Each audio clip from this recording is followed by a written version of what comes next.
Hey harmonizers, welcome to this beautiful sunny day with Mac. We're going to do a little update video with his walk, trot, canter. I'm going to start off by just mounting up, and most of the time when I get on my horses, I don't get on from the ground because it's better for their backs to use a mounting block. But I do think it is a important skill for a horse to understand us getting on from the ground and not being panicked by that weight pulling on the side of them. So that way, if you have to get on from the ground for a reason, like on a trail or something, then you can, and they're going to be okay with it. So just showing you first, I've been working a little bit on kind of moving Mac's body parts around a little bit and using a little bit more leg on him. So here's a little look at me just kind of pushing his hip around a little bit and bending his body a little bit. And I'm going to bend him the other way as well and just kind of bend his nose to the side and then just kind of bring his hip around a little bit there as well. And just asking him to cross over with his back leg. So you can see his back right leg is stepping under, and just kind of asking him not to be worried by that. So he tends to be a horse where he kind of holds his emotions a little bit. There he's having a good little lick and chew and release, which is really, really good. And because he tends to be a horse that can kind of hold himself a little bit tighter, a little bit stiffer, being able to move off of that leg and not be worried about that leg is really an important step for him. So in terms of training him, my goal is to train him for our lesson program, and the only thing where I'm not really sure if he'll be a good lesson horse or not is just based on him kind of accepting me kind of pull his nose around a little bit like this and put my legs on him. And we're really good in our lesson program where we get our students to treat our horses really nicely. They use positive reinforcement. We try to teach them to have soft hands, but the reality of when you're teaching new people to ride is they're going to accidentally lose their balance, maybe bump them, maybe pull a little too hard. And so the biggest thing for Mac is I need to make sure that he's not going to get overwhelmed and shut down. And not that I don't think he would do anything bad. He's never done anything bad to me when I'm riding him and things like that, but I'm a big believer on trying to find jobs that are well suited to our horse rather than trying to make a perfectly good horse do something that they're not naturally inclined to do well. I'd rather them find a home that would be good for that. So we'll have to see how he does with different things.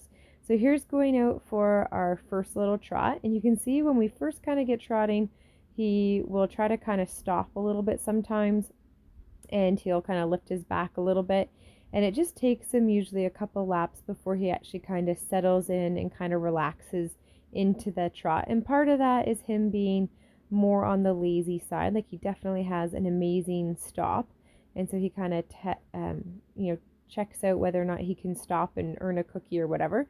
So he's just a little bit green still and needs to work on maintaining that trot a little bit. And then part of it is just that when we start moving, he just kind of needs to breathe and get relaxed into it.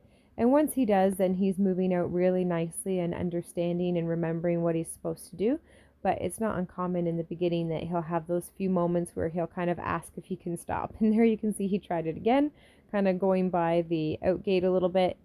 And then now he's actually blowing out. So you can see when he was lowering his head there, and you could see a little bit of a spray coming. He's having a little bit of a lick and chew. And so he's relaxing and starting to, let go of any tension he had from first trotting.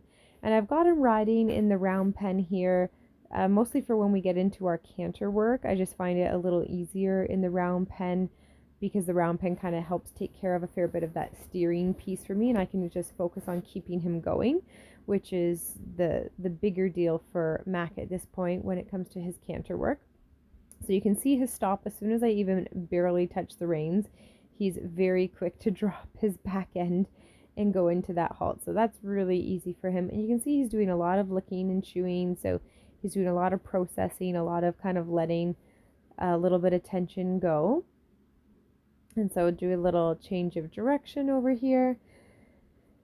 So making sure he has that time to be able to lick and chew and process between tasks and when he's learning things is really going to be key for success in his future. So he's a little bit of a slower thinker and needs that little bit of time, in between tasks to have some of that decompression in that processing piece.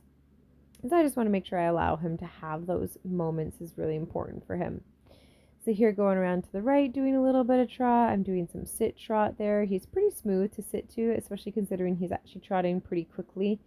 And look at his stop. He's like, you barely touch the reins and boom, right down to the halt there. So that's actually pretty nice, and we'll be able to develop that even more to get that a nice clean stop.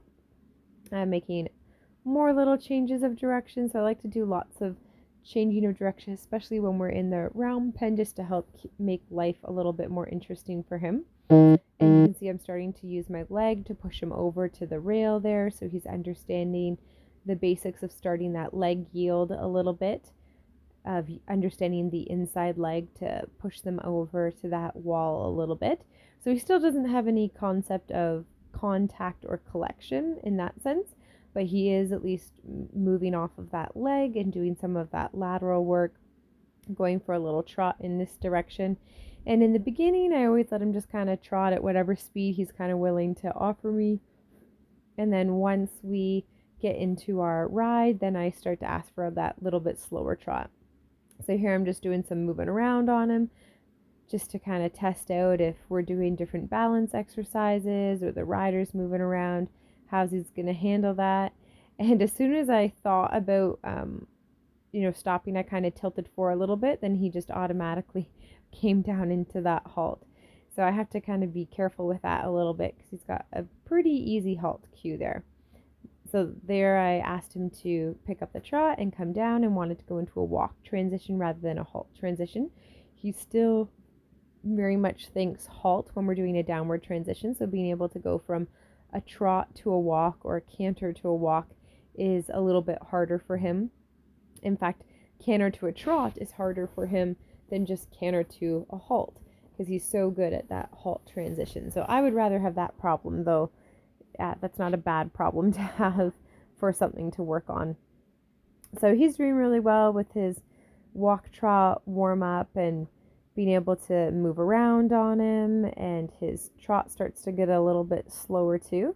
And then I start to ask for that canter. So you can see I'm kind of asking in my body, and I'm just kind of holding the back of the saddle there to just help balance myself and really stay out of his way here as I ask him to go for that little bit of a canter. And we go for our little loop of canter around on the left, and then boom, ask for that halt, and he goes right into that. So that canter transitions is looking a lot better. He's still sluggish picking up the canter, but at least he's starting to hold it a little bit more, and we're getting into those full laps of canter, which he's doing better. But we just need to work on getting that transition a little bit crisper for going up into that canter, because he can be a little bit sluggish for sure. So here I'm going for a little sit trot, and then I ask for the canter so I can do a couple pumps with my hips there and a little bit of rhythm. And so that time was a little bit better. He was a little quicker off getting that canter transition. And we're just doing full circles and a little bit around the round pen. Mostly there I was focusing on just getting him to respond to that transition. So he earns his little cookie there. So that's our left lead canter. Now we're going to head out to the right lead and show you a little bit of right lead canter. So just letting him walk a little bit first.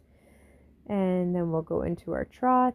And then I'll start to ask for a canter here in a little bit. So right there I start to kind of scoop a little bit and do a little bit of rhythm. And you can see it takes him almost a half loop around the round pen to actually get that canter transition going. Now we are able to canter around for a full loop and then boom into that stop. He's very happy to hear about that stop cue, and very, very good with his transition that way. Just need to get that a little bit crisper of asking him for that upward transition and trying to close the gap of how long that takes. It's just a little bit trickier because I'm not going to kick Mac super hard, for example, being a horse that tends to be a little bit more worried, like he cares. He's not worried in terms of spooky and stuff like that, but he's more worried in the sense that, he doesn't like to get in trouble, or I can just tell that he'd be the type of horse that if you were to really like yell at him or spur him around and stuff like that, he probably would have an emotional meltdown and get really, really tight and stiff in his body. So we don't want to do that to him. We want to keep him relaxed into these transitions. So it's a fine balance of giving enough cues that he goes into that canter, but not, terrifying him by giving him like a really hard kick. So there he's doing some breathing out. You can see the mist going from his nose there. So that's good. So he's releasing some tension. He's doing some licking and chewing, thinking about all this canter work we're doing. I asked for the canter, and that time he goes much better into the canter transition. And I think that's because he let out some of that tension and had that really nice breathe out before I asked for that canter there, and was able to get into a canter transition a lot faster there. So that's looking pretty nice there, working on that transition. Definitely have more work to do, but definitely looking pretty nice. And then I thought I'd try, just putting my legs up over his bum and see how he does. And you can see he kind of looks at me and he kind of tucked his bum a little bit, but he didn't do anything bad. He just got a little bit tight there to say like, "Ooh, what are you doing?"